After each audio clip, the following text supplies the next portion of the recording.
Curtis Calhoun here with MMA News, and right now I am joined by Fabricio Andrade, who's getting ready to challenge for the One Championship bantamweight title against John Lineker. How's it going, Fabricio? Everything going well as planned. Just waiting for the day now. Absolutely, man. And when you thought about eventually challenging for that One Championship bantamweight title, did you feel that that would come against John Lineker? Was this the fight that you've kind of thought about for a long time? Uh, the thought of fight John Lineker, it came even before I want to fight for the title. After my debut in one, he was already the name that I wanted to fight. That was the first time I called him out. Besides, like Bibiano be the champion at the time, I already knew that he was one of the best and bantamweights in the world, and probably like the best in one championship on this division. So I expect him to eventually become champion if we don't fight before that. So my plan was actually like to beat him and then fight for the title, but things happen how it meant to happen. And John Lineker is obviously a guy with a lot of experience. Used to fight in the UFC. Obviously now won championship. What have you made of his past few fights? Obviously, we mentioned that last fight against Bibiano Fernandez, and I guess what have you made of his past few performances? Yeah, he showed that he's still in a very good form. He's still young. He's not old, so he's still. I would say he's still on his prime. He's still doing well, and he have good performance in one. Nothing very impressive. Just expected. And do you feel like when you look at this matchup specifically, especially looking at John Lineker's past few fights, do you feel like your speed and your striking is really going to dictate the pace in this fight? Yeah, for sure. I believe that I'm much more skilled than he is, and I got a lot more weapons. We know John Lineker is a very predictable fighter. He just got his hands, and I have everything. I got boxing, I got elbows, knee, kicks, and my movement is next level. So I believe I'm way more skilled than he is. You mentioned he's predictable. Do you feel like his strategy here is going to be trying to get you to the ground instead of just standing up with you, or are you kind of expecting a well-rounded John Lineker? He might be try, would be smart for him to try, but he would also like get tired because if you watch my last fights, all those guys that try to put me to the ground, they fail, and I made them pay for it.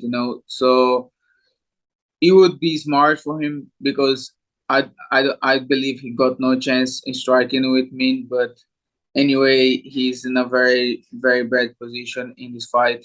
But he said he gave me his word that this fight is gonna be only a strike fighting. So let's see if he can keep it. Do you feel like he's overlooking your striking at all? Because he's kind of in other interviews talked about how he's never been knocked out and kind of overlooking your striking. Have you gotten that sense too?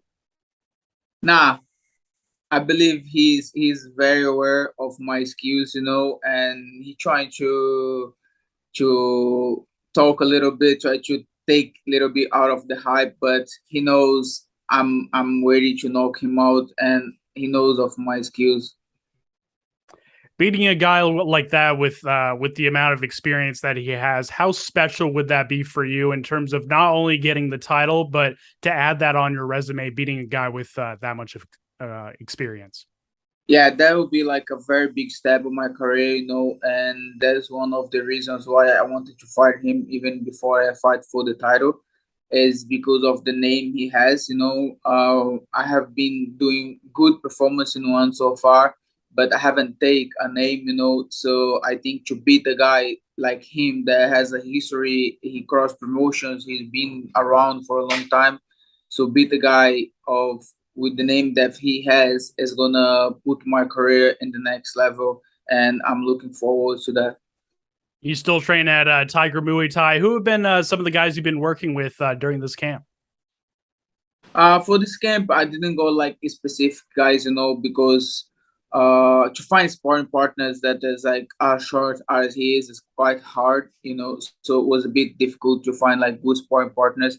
And then I actually got like a bit of trouble finding sparring partners for this fight, because nobody wants to spar me, because my strongest weapons is very good to use against short guys, so I was kind of like hurt a lot of people on the scamp. So I had like to keep changing sparring every day that I have sparring. I would have to call out new guys.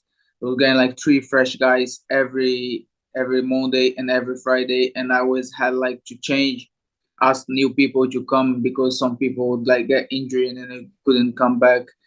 So it was a bit difficult to find sport partners for this fight.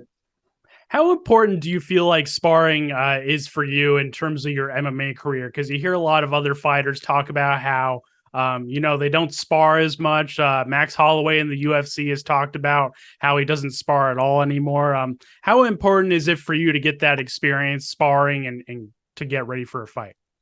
I think everybody's is different. Everybody thinks different, But for me, sparring, I really like to spar, and I like to spar hard, because for me, the way I spar is the way I'm gonna fight. So every sparring, I give everything that I have, and I'm a very competitive guy as well, So I don't want it to be close. I want it to finish everybody, So for me, I like to spar hard, and I like to have the feeling that I'm gonna have in the fight, Because I feel like if I like, let's say, go like 4 rounds, 5 rounds of hard fight, and I'm not used to the feeling to get tired, to put everything, to put like full power, it's gonna be like something new for me in the fight. So I like to be comfortable with the feeling. I like to be very comfortable with being in a hard session, in a hard sparring, being hit hard and hit hard back. One thing about this fight too is you're fighting in Malaysia. You're going to have a crowd in attendance. It's been a while for you since you've had fans in attendance, man. So how pumped are you to have a crowd for this one? Yeah, very, very pumped, because actually, like, my 5 fights in 1 has been no crown, so I haven't fought for the crown yet, and I really like to have the people there cheering, yelling. I really like that part as well. So I'm looking really forward to that, to have the fans there. What was the experience like of not having fans in attendance? Because I've talked to a lot of other fighters, and some don't mind it and some hate it. I mean, how was the whole experience for you, especially fighting during the pandemic and all that?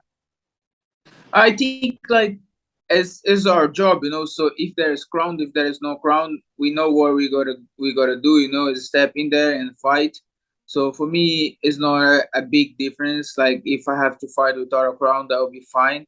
But I kind of like to have the fans there, to have like people there. I think it makes the show great, to have like people like cheering for you, yelling, and I'm a guy that I don't just think about the fight. So I think by the whole show, I like to just see people cheering. I like to be able to many people that know me to come and watch the fight live. So for me, I don't mind as well, but I would say I prefer to fight when the crown is there. How important is it for you to be entertaining too? Because you hear a lot of other fighters, some fighters, I should say, that they're just focused on getting the win, right? But I feel like with a guy like you, especially with your style, it's important to be entertaining and flashy and get the win as well. Is that kind of the case? Yeah, I think I enjoy all the process, and there's maybe a difference for me and all the fighters, that they get the pressure and they feel like it's too much and they get nervous and stuff. But I'm comfortable with the pressure, If you put pressure on me, I'm gonna be happy, I'm gonna be excited, I'm gonna be pumped to put on a show, So I kind of like the pressure. I kind of like to be entertaining, to make the fans entertaining as well, to be pumped for the fight. I like to see everybody expecting, like, cheering for a good fight above everything. So I think there's something that I have on me, is that I like the pressure. You know, I like everything. I don't like just to fight. I like everything around that. The fight week, the interviews, the press conference. I like all this part. I think is what make fights entertaining and is what make this sport great. You know, so I really like everything. The workout, everything around the fight makes me excited for the fight as well. You know, and I think I don't get nervous. You know, I get more like even more excited with all of that. Absolutely, man. No doubt about it. Well, Fabricio, I appreciate the time. Last question for me, man. What's your message to One Championship fans, and how does this fight play out on the 21st? I hope everybody is like, as excited as I am for this fight. You know, I've been ready to fight Lineker for a long time, and I'm ready to put on a show. And I hope everybody is excited to watch this fight. And you can definitely expect a first round KO. No doubt about it, man. Well, we're excited to check out this one. I know a lot of fans have been talking about it on social media. Fabricio, it's great to meet you. Great to chat with you. And I'm sure we'll chat again soon, man. Thank you so much for the time. I appreciate it.